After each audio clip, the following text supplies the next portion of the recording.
That looks great. All right, I'm gonna set this weed wrench over here. So today is the first weed wrangle that we're having here at Ellington, and it's part of a larger project that is called Restore Ellington. All right, how are we doing down here? Oh, you got David with you. You're good, you're in good shape.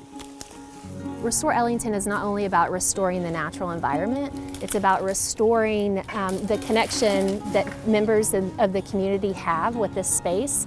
So we have volunteers out here working today to remove invasive species from the forest.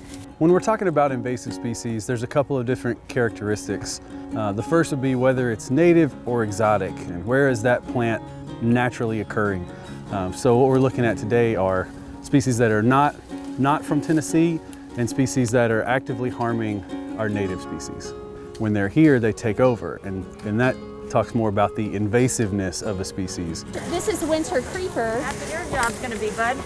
You can pull this up. Yeah, just try to get all that up, and you can pile it to the side in the sun on the grass, and that'll make sure the roots don't get back in again.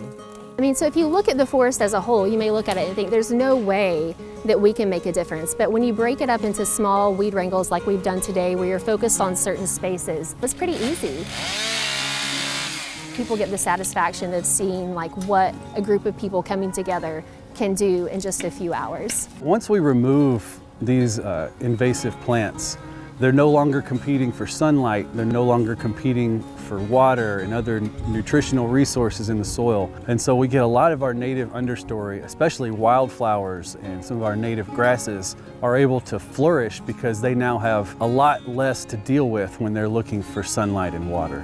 Anyone can host a weed wrangle. They have a website, weedwrangle.org, and they have resources that they will give you. They gave us gloves for today. We have signage, we have information.